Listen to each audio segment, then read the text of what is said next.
Well, this next guy is like family to us, and definitely holiday season. We want to visit with him. It's bowl season. We're very excited, and I'll drink a whole pot of coffee. He told me to get the energy like him, Bubba. What do you think? No doubt, Dave. Plenty of bowl games to talk about, coaching changes, among other things. Welcome in ESPN College Football Analyst, UMASS Hall of Famer, Rene Ingoglia. Rene, welcome back into the program. Well, first of all, Merry Christmas, Happy Holidays, and Happy New Year, because we know 2021 is going to be a lot better than 2020. So it's always good to be on with you guys. Rennie, I knew we were going to have you on, so I was thinking about earlier about the very fact that, and I'm going to jinx it here, but we are very close to making it through the football season. And we've had you on a few times. We were worried if we were going to have a football season. And there's been, unfortunately, some bowl cancellations, which is not fun and not good for the players, coaches, families, and of course the actual cities where the bowls are take place, obviously economic impact, etc. But we're lucky. I want to start off the interview right off the gate. Just the fact we're blessed that we have any kind of football season. I remember the guy at the bottom of the screen, Bubba Rosenbaum. He's like the most optimistic guy you'll ever meet in the world. He's like, Dave, I don't think we're gonna have a football season. This was probably like July or August. I'm like, are you really serious? He said, man, things are so bad right now. I'm paraphrasing. He was just like, and the fact that we were able to, we're so close to the finish line, my friend. And how do you feel so far about it? Well, and I think back then, I think I did an interview with you guys, and I was optimistic. I just felt like we were going to get it. And listen, I don't know the exact numbers, but to this point, I think about 85% of the games have been played, which I really is phenomenal for what we've been through as a country. Because you got to remember, we're such a big country.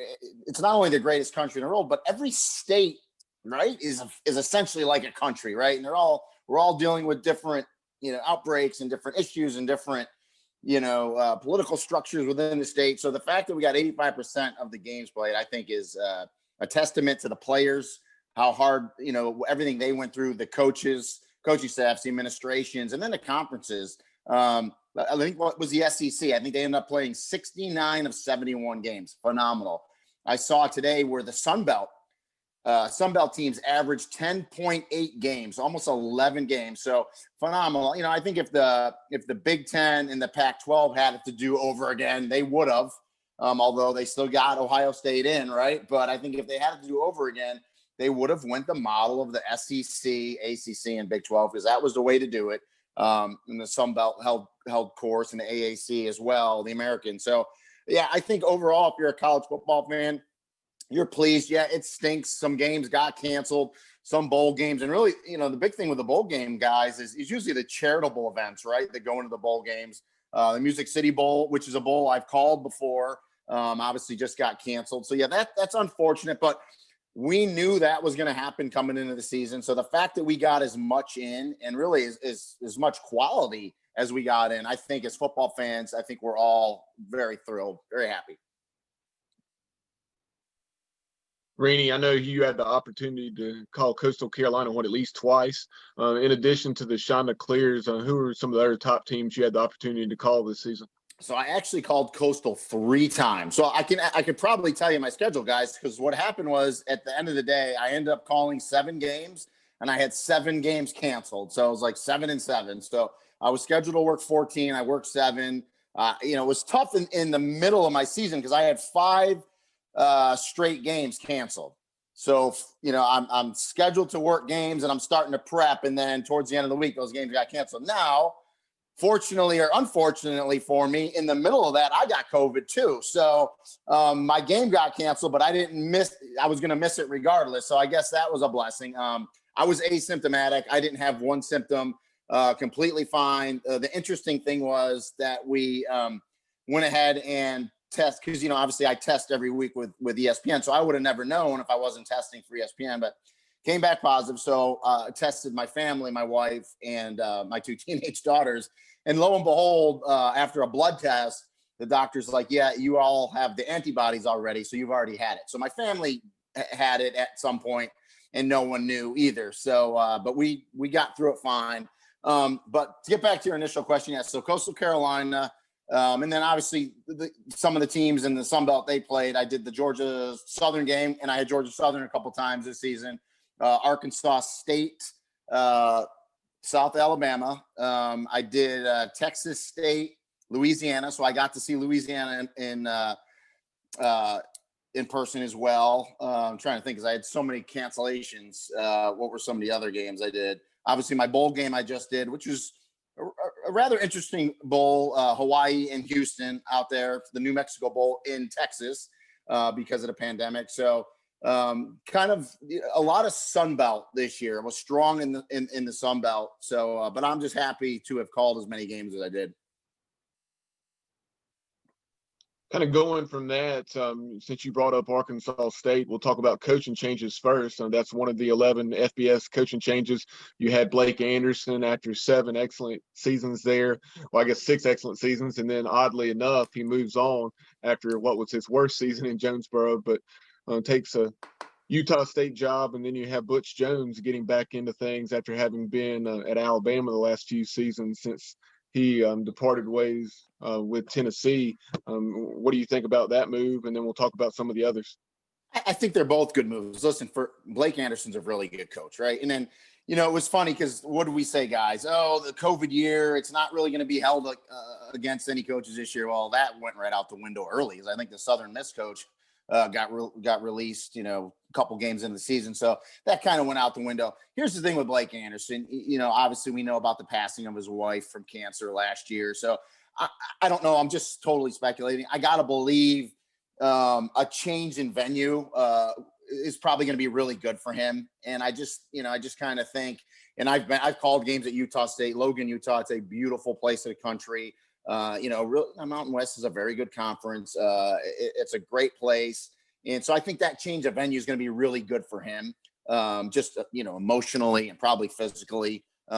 So I think it's a good move for him. And then, Butch Jones, yeah, I think we've seen a lot of coaches, right, end up on Nick Saban's staff in Alabama kind of as an analyst and kind of going through there or a position coach and then move back on to the head coaching ranks. So, yeah, I think that's a good hire as well. And again, for Butch Jones, stepping in to the Sun Belt, we saw this year just how good the Sun Belt Conference is.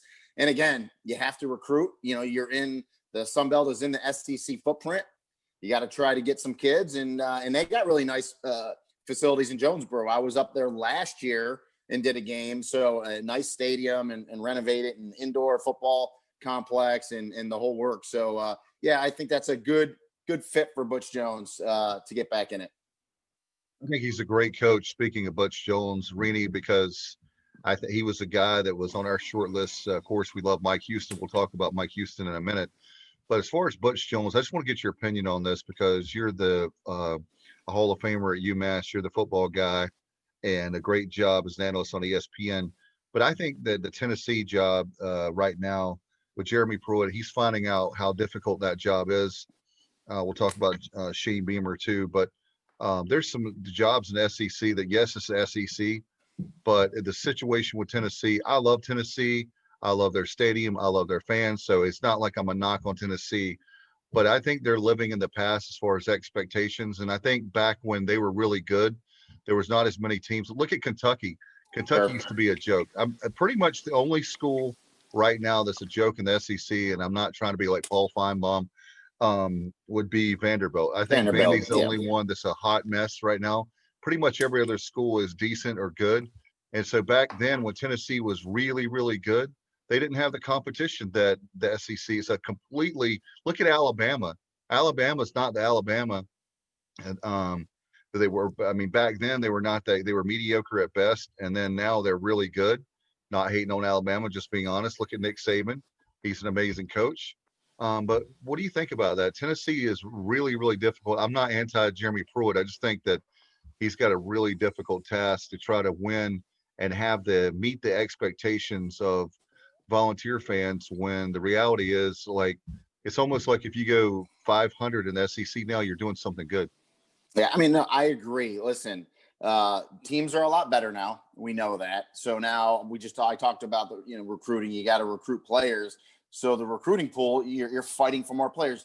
The day is over where you're just going to recruit a player and get a player because of the name of your institution, because you're Tennessee or because you're Notre Dame. Look at Nebraska. Perfect example. They deal with that, right?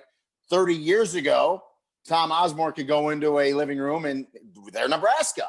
So the kid, might not even actually seen him play, but Nebraska, I know Nebraska. And you just got kids. And so that's over with, especially now with, everybody's on TV. Social media, the way recruiting is. I mean, all these high school kids are on TV, for God's sake. So yeah, the days are over of just getting kids because of your name. And then you are right about expectations. Now, Alabama has pretty much screwed up everyone's expectations, every fan base expectations not only in the SEC, but everywhere. Okay. Because how many times have let's look at Gus Malzahn in Auburn, right? Like he's actually beaten Alabama before in Nick Saban, and they're moving on. So, again, you're going to get teams that, go 10-2, 9-3, and the fans aren't happy, and the fans and alumni aren't happy with it. So, yeah, expectations need to be tempered. Like, I get it, you want your teams to win championships, but you have to be realistic. You have to build it. And it's just a lot tougher today. I think it would help, and we'll probably get into this conversation too during this broadcast. If we expand the playoff, it's something I think a lot of us want, the majority of people want. I think that'll help as well, opening up the table to more teams. But yeah, expectations and tempering those expectations are huge, especially for a lot of these new coaches. Hey, Rene, some of the other coaching changes, I know prior to going live or starting to record with you, we were talking about everything going on down in Columbia with South Carolina, Shane Beamer. So talk about that, the staff he's assembling, a very solid staff, in my opinion. And then touch on some of the others that maybe stood out. You have Southern Miss, South Alabama, Vandy, et cetera, making changes.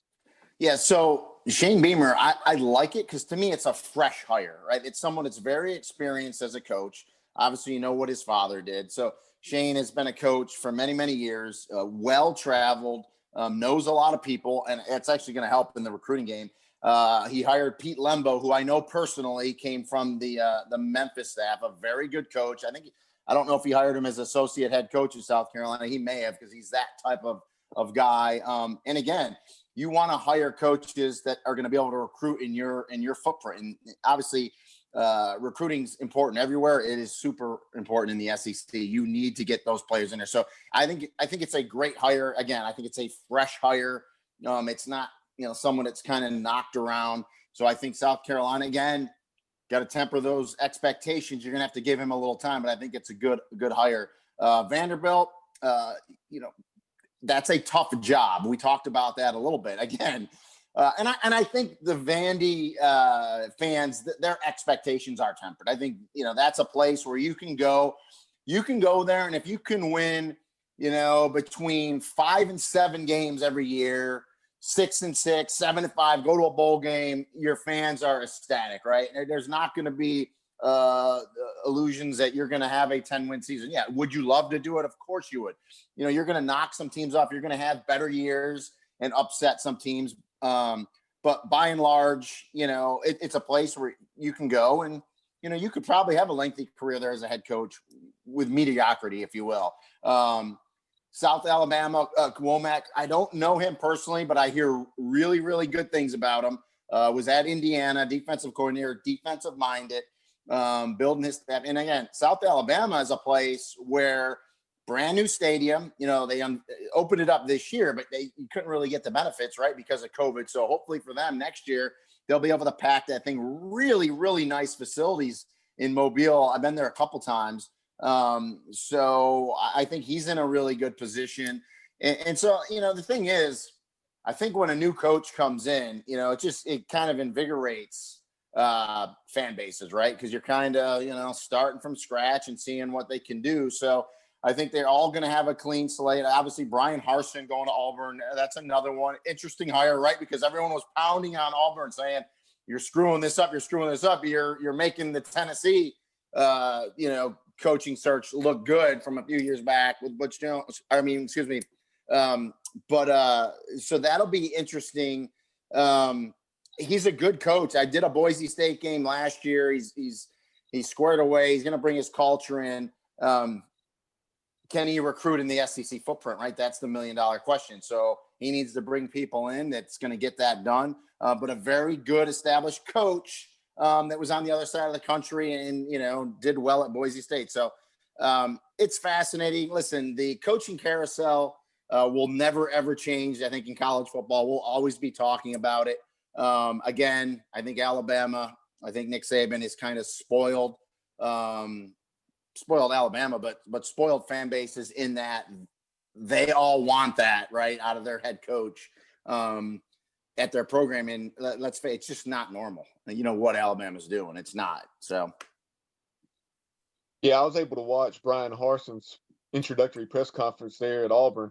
And, he had a couple of unique experiences.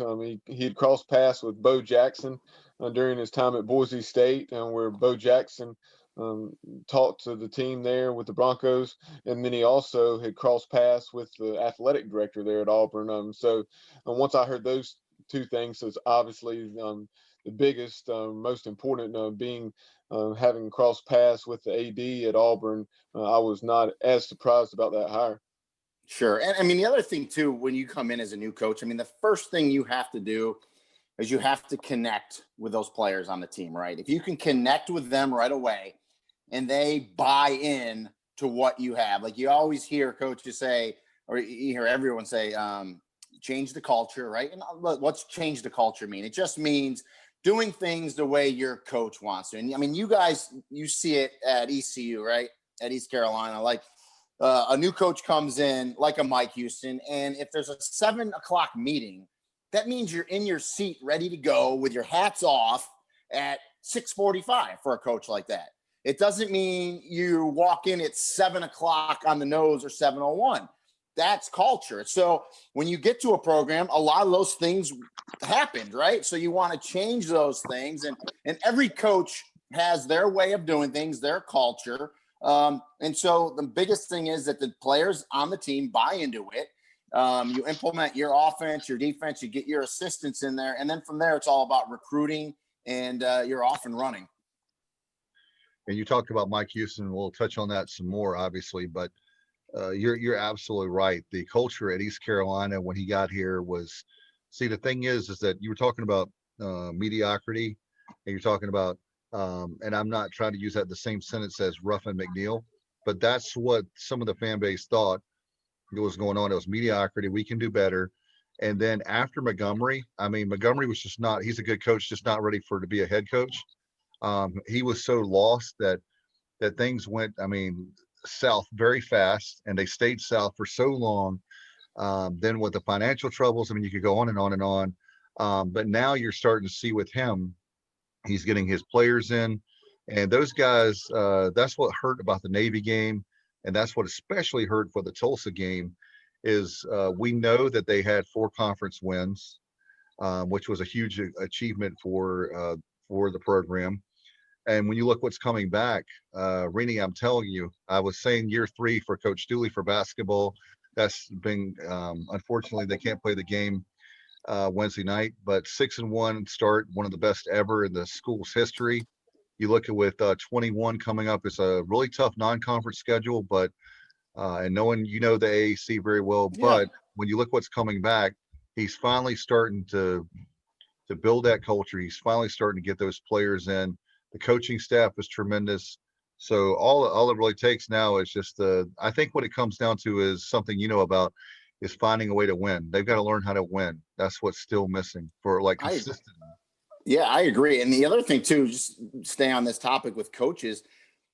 Not every coach is cut out to be a head coach. All right. And there's some guys they're great coordinators. And we've seen it all over the country. And sometimes those guys get second chances and third chances at coaching jobs, and it still doesn't pan out for them. They're just good coordinators. I mean, and that's why I love the hire of Mike Houston, because he's won a national championship at the FCS level. Lance Leipold's another guy up at Buffalo. I think he won 3 national championships at Division III at Wisconsin Whitewater, and now doing great stuff in the MAC at Buffalo. So there's some really good coaches out there that are head coach material, and Mike Houston's one of them. You're right. They have bought into his culture. This COVID year, I think East Carolina was one of the schools I think was hurt the most with it. Holt Nailers, the false positive against Navy.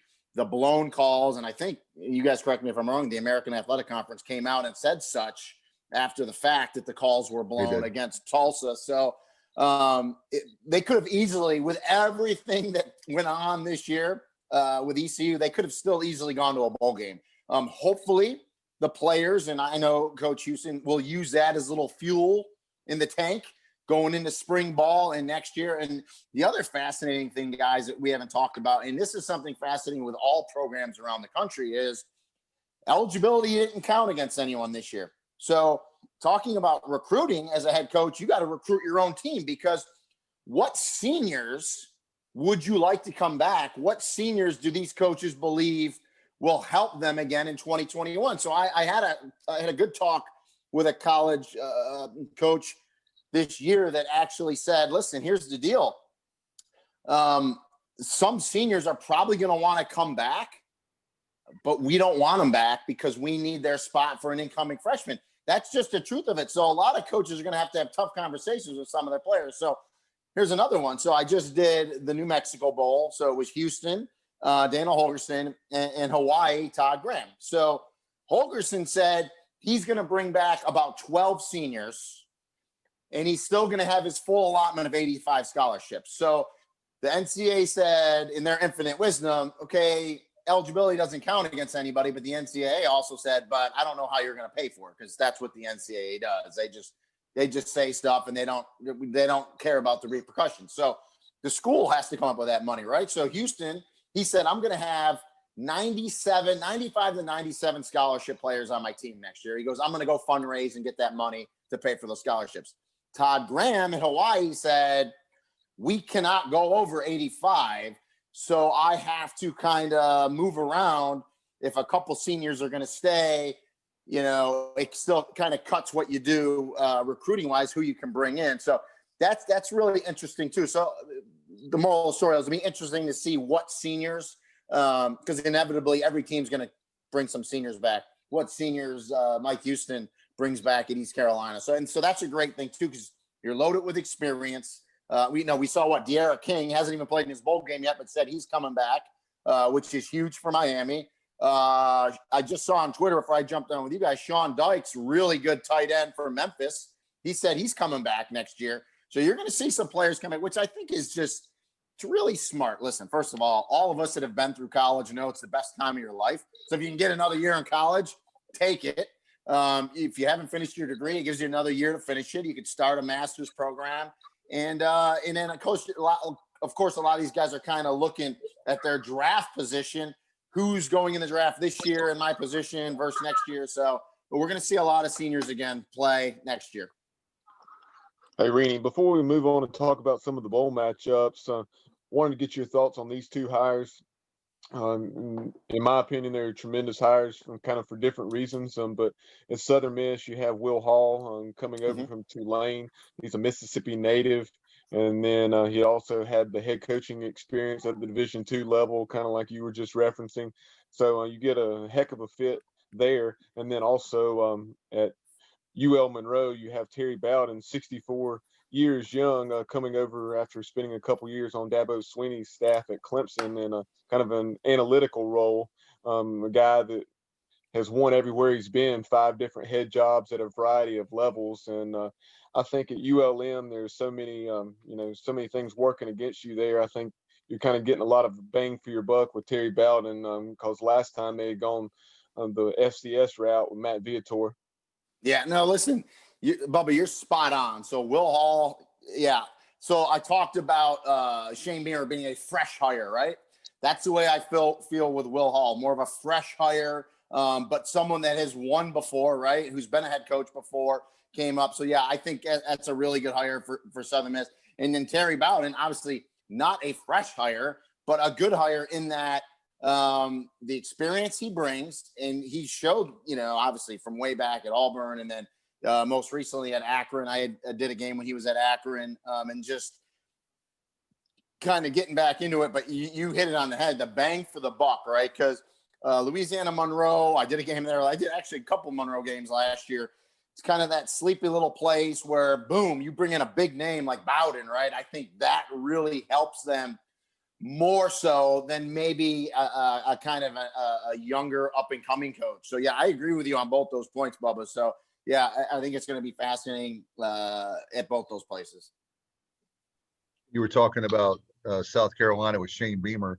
I was telling Bubba that I think they went the right route there because they've had a lot of great coaches. And I know that Spurrier had a great year there, but when you have Lou Holtz, they were trying to make these big name hires, and they did, but that doesn't always mean just because you have a big name hire and they've had success in the past, that's going to work out. In this particular case with Bowden, I think that was very smart for them because, like you said, that most people probably wouldn't pay attention, and we probably would not even be talking about that right now on our show. But the fact that they put Bowden, there's some places that helps sell tickets and helps sell the program. Where I think with South Carolina, with Beamer, for example, they needed a guy like him that he was one of the guys in 2016 that wanted the East Carolina job really bad. And I think he was on our short list too. We came up with a short list we made for East Carolina. We're very happy with having Mike Houston, but Mike Houston was our number one, but we were like, hey, and it almost didn't happen for us. Charlotte hired him first. So he wanted to be at East Carolina, but anyway, it could have been where we didn't get the person we wanted. But anyway, I'm really happy for South Carolina. I think Shane Beamer, his offense, what he brings, like Bubba, we've already talked about with a number of having his dad, having his last name, kind of like with Bowden, with having Bobby Bowden. Look what it did for, his sons. It helps having that last name, but you have to have more than a last name. You have to be able to still go out and coach and recruit. Yeah, well, there's no doubt. And the other thing too with Shane Beamer is look at the support he got from former players and alumni. So I think that went a long way helping that hire, and it'll help for support because again, inevitably when you take over a program like South Carolina, you're going to have your stumbles, right? You're just gonna. I mean, yeah. Do you hope you can win 8, 9, 10 games out of the block first year? Yeah, you hope. Is it realistic? Probably not. You're going to have some stumbles. You're going to have some miscues. And so you need that support from alumni and former players. And Shane Beamer has that at South Carolina. Hey, Rene, we hope that he does well, except for the second game of the season. They're coming to Dowdy-Ficklin Stadium. There you go. And they promise that they're coming. Ray Tanner keeps telling everybody that they bought out the 2019 game and we had to play Gardner-Webb. So they promise they're coming this year. So if they don't, we're going to give them a hard time, right? Listen, fingers crossed, 50,000 in that stadium that's behind Bubba right now. I tell you guys this all the time. Out of all the places I travel, especially in the group of 5, Dowdy-Ficklin, my favorite. I just think, to me, and I've said this before, it's I get the feel of SEC when I'm there. I just do. It's what it feels like. And so I love coming there. Taking a look at some of these bowl games, Rene, earlier, I think we referenced once we started recording, the Coastal Carolina Liberty matchup that we saw 2 weeks later than anticipated down in the Cure Bowl. In my opinion, that's been undoubtedly the top bowl game thus far and the most entertaining. What were your thoughts on that one? So, yeah. Go ahead, Bubba. I was just going to say that one and then some of the others that maybe stood out. So I went to that game because obviously it was in Orlando. It was the coldest night of the year. It was like 35 degrees, but I went. So one of my good friends and former teammate at UMass, his name's Bill Durkin. He's the offensive line coach for Coastal Carolina. So not only did I call them 3 times this year, I went and saw him play. So a great game. Listen, no one was talking about Liberty. I knew Liberty was good. Hugh Freeze is a very good coach. Okay, there's no doubt about it. And there's a lot of athletes. Malik Willis is a heck of a quarterback. I think they kind of felt slighted, right, because of COVID issues. They get knocked out of the game day game against Coastal. BYU gets in there, and it's this epic game, and there's all this publicity. And then Liberty's just kind of on the sideline. And listen, look at Liberty. Was a blocked field goal away from being undefeated against North Carolina State. So you knew they were a good team. And talking to the Coastal Carolina coaches too, they knew Liberty was a really good team. So that bowl game, I just think Liberty came out a little hotter, right? Up 14-0 quick. It was really hard. Grayson McCall, the quarterback, though, for Coastal's the real deal. Redshirt freshman. That's what you want in a bowl game, an epic game. It's one of those games where, unfortunately, someone has to lose. Now, I agree with what Hugh Freeze did at the end, running the time off the clock, because we saw it backfire for Penn State when they scored a touchdown, right? I don't know in God's name what they're doing, handing the ball off to a running back and him drifting towards the goal line.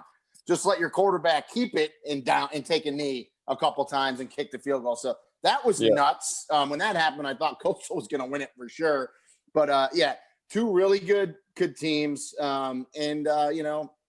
Coastal denied being I don't think it would have been the first Sun Belt team ever to go undefeated through a regular season and a bowl game, but come up a game short. But just to stay on Coastal for a second, 11-1. I love it. They were picked dead last by the media in the Sun Belt. Louisiana Monroe, which we just referenced, right, that didn't win a game, had more votes in the Sun Belt than Coastal. So that's why I love this game, guys, because you just never know. You got to play the games, right? And you want to talk about a team with their chip on the shoulder. And then Liberty's another one, right? Everyone, look what they did as an independent, right? Put their schedule together to go 2-1 against the ACC. Could have easily been 3-0. And then they knock off Coastal. So, and they really weren't getting any love from the college football committee and playoff committee. And Hugh Freeze let them know that too. And I think that's just not a Liberty issue. That's a group of five issue that the group of five just doesn't get any respect. We know that the system isn't built for them, or I should say the system doesn't treat them correctly is what I should say. So my bowl game I can talk about. Houston, it was interesting. So Houston and Hawaii, you can kind of tell from the coaches meetings, right? And talking to Dana Holgerson, and Houston had 8 stoppages in the middle of their season. So they had either 8 postponements, cancellations, or rescheduling. So, I was supposed to do Houston SMU, which is a really good matchup. That was one of my 5 that got canceled in there. So I just think it was very taxing on a lot of the players mentally. So when I got to this bowl game, it wasn't that they didn't want to play, but it's just, you're just kind of like, man, everything they've been through. So I kind of got that sense, talking to Houston, and then talking to Hawaii. They were like, we are ready to go 100%. We're getting on the plane. And I'm like, okay, this is kind of 2 different, and it showed, right? Because if you watch that game on Christmas Eve, Hawaii came out of the blocks. They were up 21-0, and Dana Holgerson was just beside himself.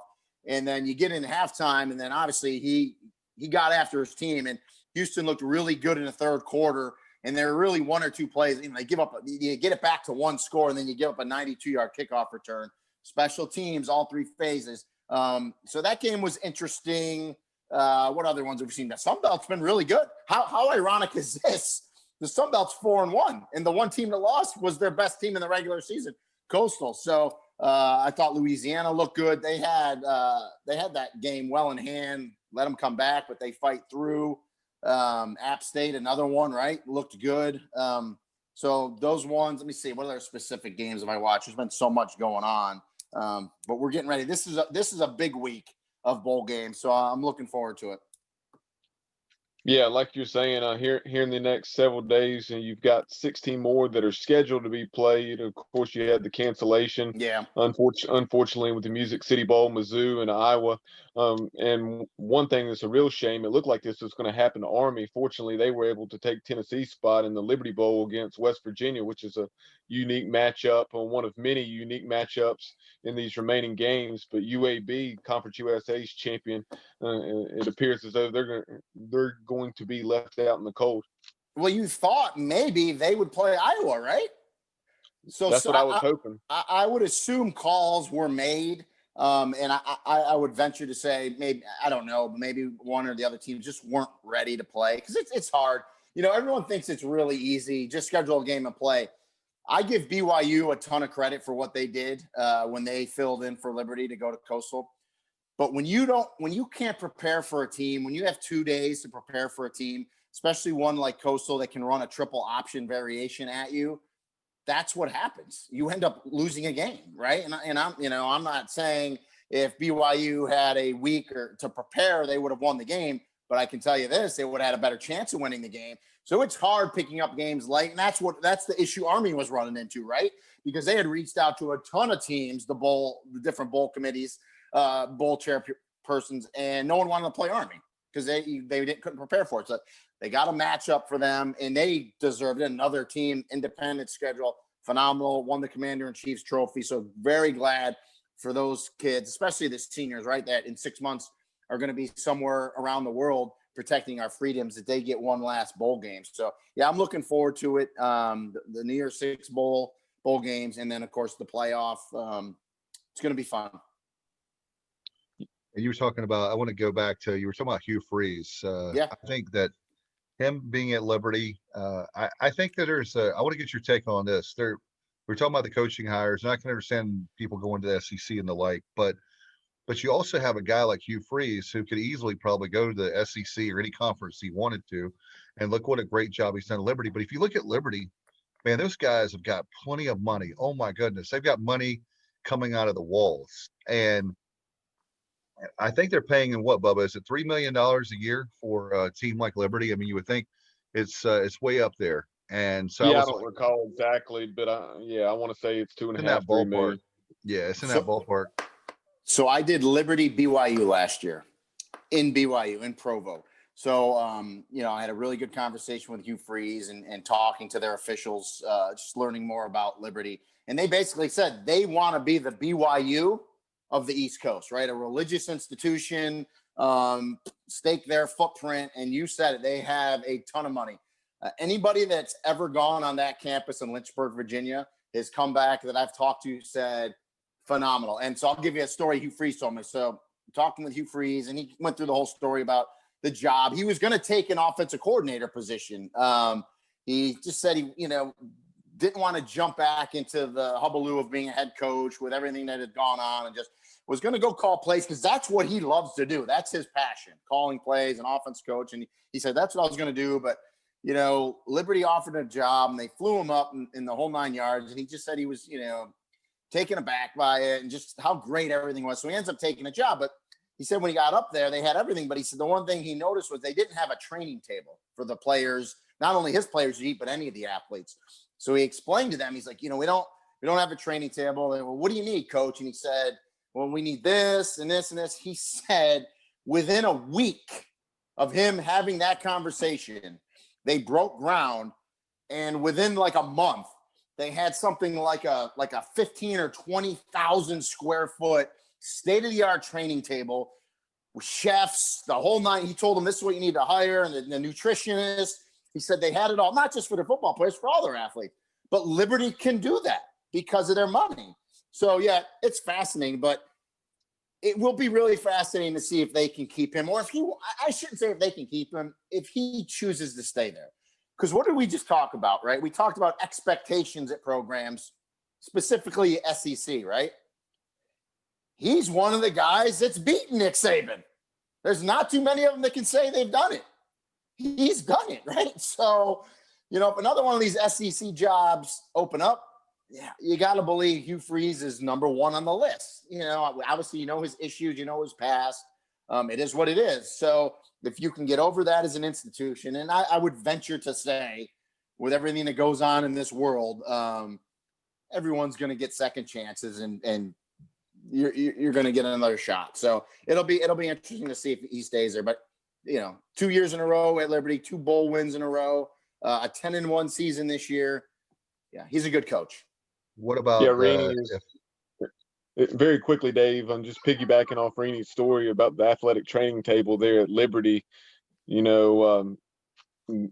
brings up a good point. Just it reminds me of, or I say a good point, just kind of funny and makes me think of Field of Dreams. If you build it, he will come. Yeah, and the other thing, Liberty too, he's one of those programs that's getting some transfers in. I mean, Malik Willis was an Auburn quarterback. You see what he did. He gets some athletes in there, and we talk about recruiting, right?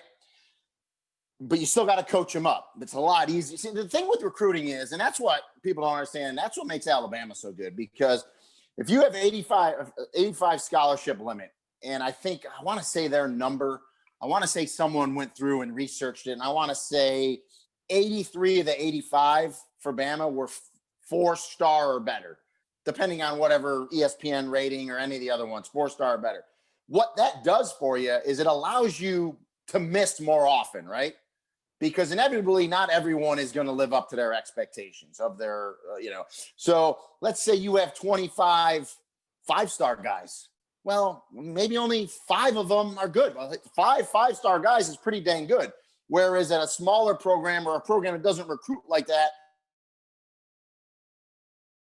if you have 6 or 7 5-star guys, well, you need to hit on them all. If you only hit on one, so that's what helps. But then once you get them there, you got to coach them up, right? And so that's where Hugh Freeze is a really good coach, especially offensively, because he gets his athletes and he produces offenses. So the guy can coach. Yeah, I was going to just simply say the team to watch out for next year. Definitely a hot seat for me is Coach O. I love Coach O at LSU, but LSU is the one that I think Hugh Freeze will be a tremendous hire. Don't people think that I'm pushing Coach O out? I'm just saying that those folks down there, you know how they are down there in Baton Rouge, and hey, if he has another bad season, you could bring Hugh Freeze in there. He can win Alabama, he can win Auburn, he can beat Mississippi State. Maybe not out of the gate, but there's a lot of good players at LSU. And he already knows how to recruit down there. Well, and I think it was big. It was big for them the way they finished their season, Dave, as well, because they were just abysmal LSU, right? But the big upset over Florida, they win their last game. So I think that's going to give them a little momentum. But you're right. Coming off a national championship a couple years ago, we're recruiting hotbed with athletes. That is one of the fan bases where you have a 6-6 season or 7-5 season. It's not going to cut it. So I agree that's a lot of pressure at those places. But that's why those coaches make absorbent amount of money. All right, you need to win. That's what you're paid to do. Graduate your kids and win football games. So that pressure's on at those places. So that's probably why Hugh is staying in Lynchburg, because big fish, small pond. And you look at Coach Cutcliffe at Duke. They had a rough season this year, but he's a perfect guy. I've told the story once before, Rene, but the very fact is that his wife told the story of how he was having a tough time there at Ole Miss, a game or two here and there, and all of a sudden they look outside and they see for sale signs out in their yard. That's what the kind of fan base at Ole Miss, and look how great a job he did at Ole Miss. Well, and Duke, Duke is, to me, akin to Vanderbilt, right? Very good academic institution. If you can win 6-7 games, go to a bowl game, you're going to have your 8 or 9 win season. Fans are really happy. You can stay there forever, and you'll be good. So yeah, very much so. But I'm a big David Cutcliffe fan. Getting back to some of these bowl matchups, when it comes to the college football playoff, you're talking about seeing the same cast of characters with Clemson, Alabama, Ohio State, etc. But when looking at some of these other matchups, I talked about West Virginia, Army. You got Kentucky and NC State, Ole Miss and Indiana, Oregon and Iowa State. Just matchups you don't typically see, which make them very appealing to me. Yeah, no, I agree with you. I like all those matchups. The Indiana Ole Miss one's interesting. Tom Allen used to be the linebacker coach at Ole Miss and kind of left from there onto a coordinator and eventually up to head coach. So interesting. Another one, the Florida-Oklahoma one that's in a few days, that's fascinating to me too. I think there'll be a ton of points in that game. So that's another one. I have a couple jotted down. Tulsa, Mississippi State's interesting to me. You guys saw Tulsa. And I think this year, Philip Montgomery, talking about coaches, right? I think he was coaching for his job. I really do. Started out really hot at Tulsa and then was a real bad lull in the middle. Came back with a good year this year. And then Mike Leach, how does he not make you smile, right? Just a fascinating guy at Mississippi State. So that's an interesting bowl game. The one in all of the matchups you said intrigued me. Mario Cristobal in Oregon. And again, those Pac-12 schools got such a late start. But the one that intrigues me is Georgia, Cincinnati. So what will Cincinnati do, right? Is the group of 5 to the New Year's 6. We've seen it before where the group of 5 comes in and wins, and then the Power 5 school says, well, we weren't motivated. Got a feeling Georgia's going to be a little motivated. I just do. I think what is going to motivate Georgia is the fact they got JT Daniels, and the kid's the real deal, right? I think if Georgia had him to start, if he was healthy from the beginning, might have been a much different season for Georgia. So, yeah, I think Cincinnati better watch out for that one because I just think Georgia's going to be ready to go.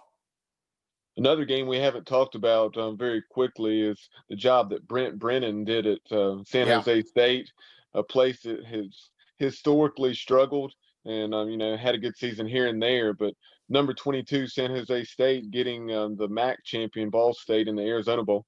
Yeah, that's good. That's a good little game right there.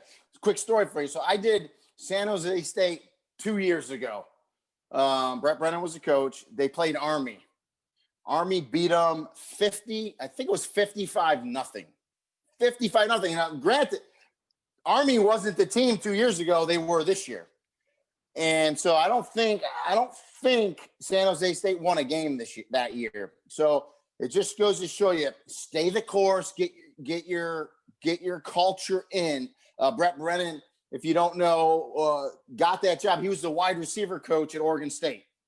Goes to San Jose State, gets that job, and just kind of stays the course, right? Stays the course. So that is a phenomenal story. And I'm so pleased for those kids there because as you talked about it, right? You end up losing so much. It just becomes second nature, lose, and you got to learn to win again. You have to. And they've done it. And so in Ball State, the one team this year that figured out how to stop Jarrett Patterson at Buffalo, no one stopped them in the 6 games they played except Ball State. Figured it out. So, they got a good team. So that's a real good bowl game. What do you think about, I say the college football playoff loosely, and we'll talk about maybe the expansion. But first, we'll give them the due as far as the teams in there. Who do you like? And well, they got the 4. So let's remember this: the College Football Playoff Committee, they can use whatever metric they want. There's a million different metrics that they use, and the one metric that is not in there that everyone likes to throw out there is deserving. It's not the 4 most deserving teams. It's just not. If it was, you'd have a Coastal in there, or you'd have a Cincinnati. It's not, has nothing to do with deserving.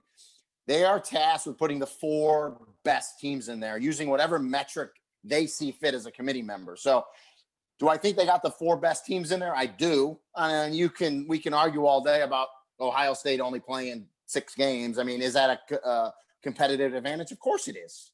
I heard a radio pundit say, yeah, but look at their schedule. If they would have played 4 more games, they would have won all those games. Of course they would have, but they might have got someone hurt. They could have been beat up. So to me, and believe me, as a former running back, I know the difference, what your body feels through 6 games as it does 10 and 11 games. It's a big difference. So that's a competitive advantage. There's no doubt about it. But as far as the 4 top teams, I think they got it right. And I hate to be vanilla, but Bama, I think, is way too much for Notre Dame.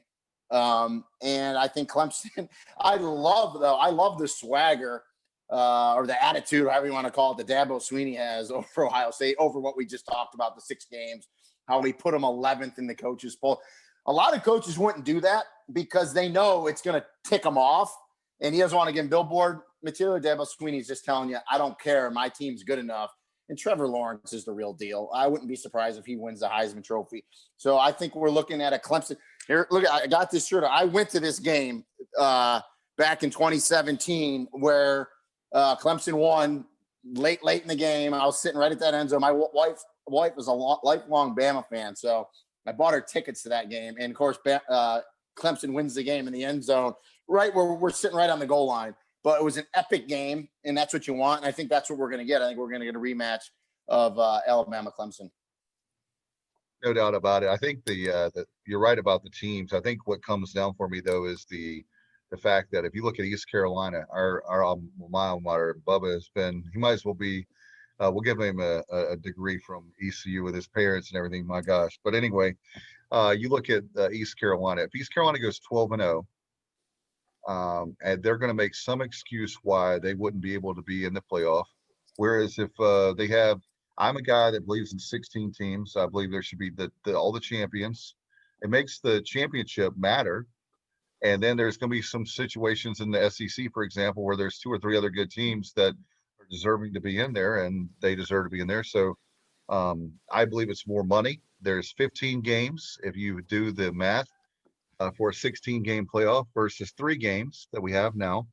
And I believe there's more money that can be made. I also believe if you're a college football fan, and I'm preaching to the choir on that, but if you look at the situation for the college football people, right now the NFL is number 1. And the reason why it's number 1 is they have a system in place, like it or not, of what you have to do to make the playoffs. Once you make the playoffs, you know what you have to do to be in the Super Bowl. There's not that we're going to pick the Patriots this year because they've been in a lot, or this team or that team.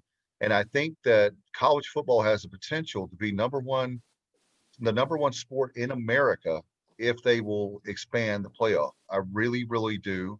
And this is a situation where, because why don't you give the customers, aka the fans, what they want?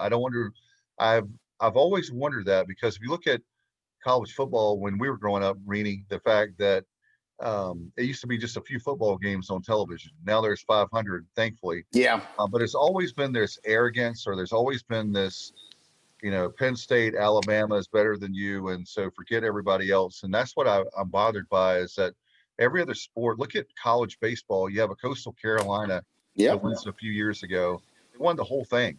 Sure. And you look at Coastal Carolina now in football, and they have a magical year, and they don't have a shot. It's just not right. Yeah, a couple points, and I'm going to say my points, and I'm going to tell you another great story about this topic that conversation I just had with Dana Holgorsen in Houston. So I agree with you, Dave. I believe there should be 16 teams. You're on the money. The 5, Power 5, or as a lot of the Group of 5, they want to call them the Autonomous 5. Those 5 champions all get in. You're 100% right. It puts a premium on winning your championship, your conference championship. It's going to put so much more light on your conference games and then your conference championship game, right? I think you put the highest ranking Group of 5 team in, kind of how they get the New Year's 6, but they get a playoff spot. So that gives the committee something to do. So that's 6. And then you still have 2. That would be 8. We want 16 teams. 5. Well, to do 8, that 5, let that in, and then the 2. So that gives you 8 at least. Okay. So let's stick with 8. Then your committee can do 2 at-larges. All right. And then I think that would be the right start for them to do. And what that does is that leaves, for the most part, it leaves the bowl games alone, because that's kind of, I think, what this is about. They want to leave the bowl games in place because there's so much tradition. I get it. But I will take it a step further with you just said 16 games. I think what you can do with the 16 games is that first round, okay, you go ahead and play it at the higher seeds stadium. So those top 8 seeds, they're going to get another home game, right? You're going to get a home gate, okay? So they're going to be happy about that. And then the winners obviously move on. Then you're to 8. And then once you get to there, I think you can still place them. You can still call them bowl games, kind of how they do it now. My contention is if you lose in that first round of the playoffs, go ahead and still get an invite to a lesser bowl. I think there's still time. The one thing we showed this year with COVID, look how late we've played these games, right? And put these bowl games into place. In a normal year, teams are waiting 3-4 weeks sometimes before they play. We don't have to do that. We can see a team could do it in 10 days, right? So we have a lot of room. So we had this conversation with Dana Holgorsen, and he was adamant.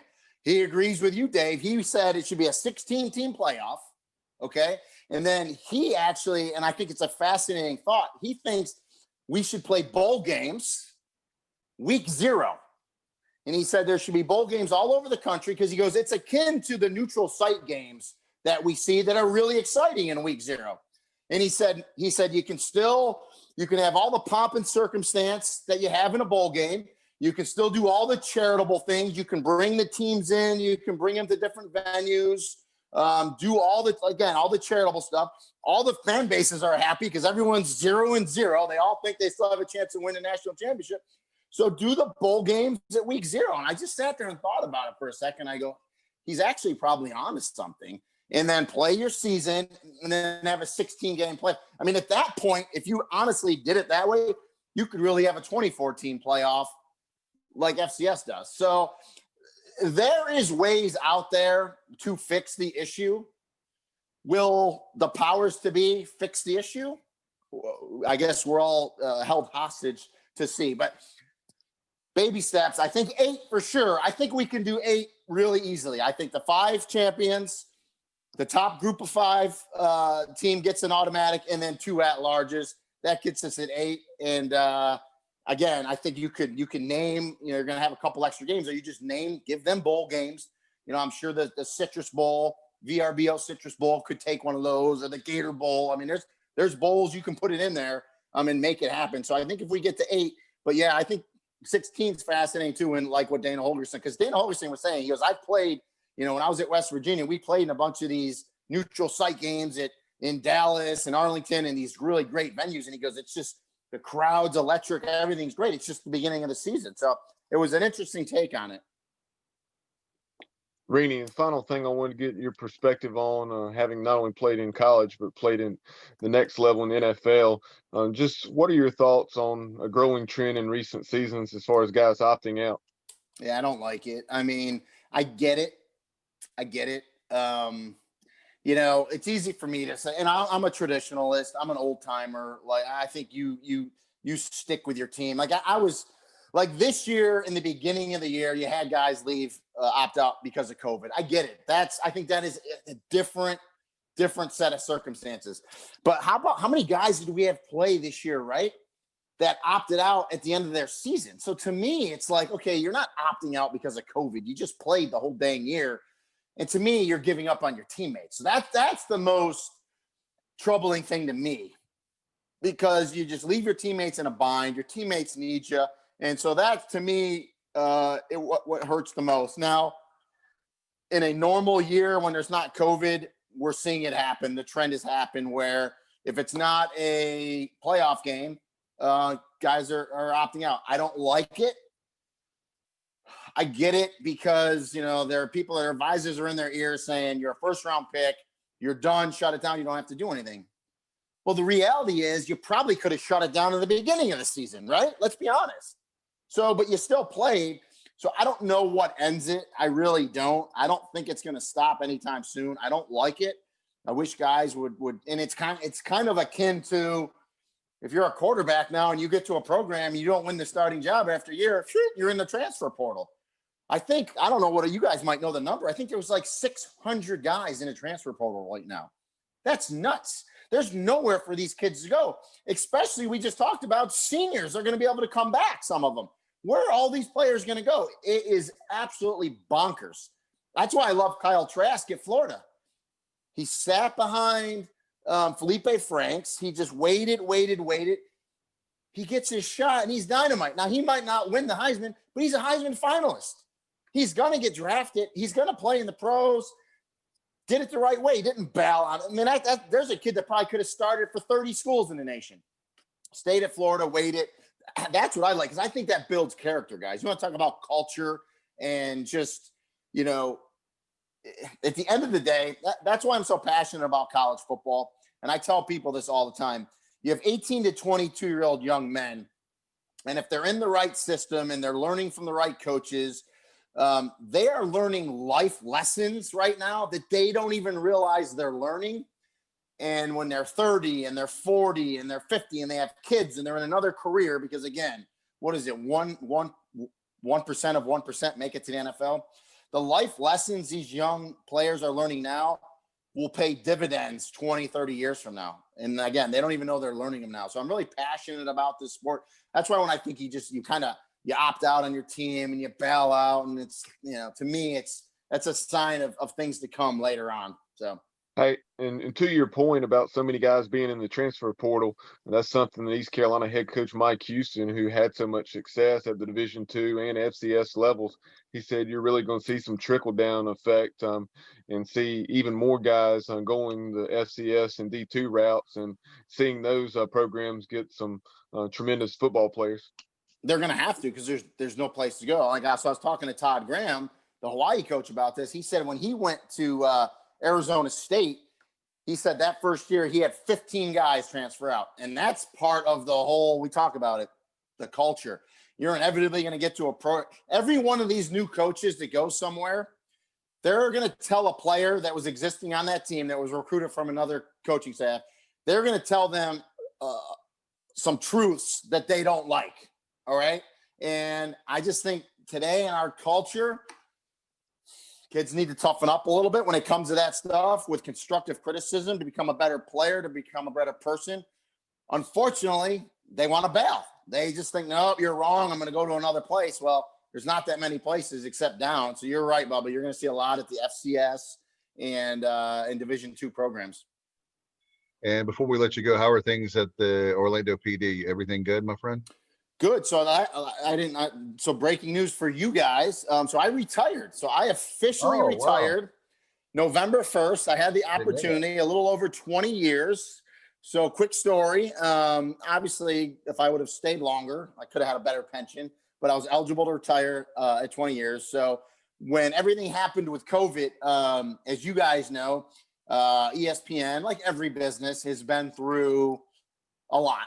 And a lot of people were let go. A lot of contracts weren't renewed. I was blessed and fortunate enough that my contract got renewed. So when I got renewed, my wife kind of looked at me and she said, let's take that as a sign. It's time just to move on and concentrate full-time in broadcasting. So that's what I did. Loved being in law enforcement, loved my career with the Orlando Police. Wouldn't change it for the world. If I had it to do over again, I would.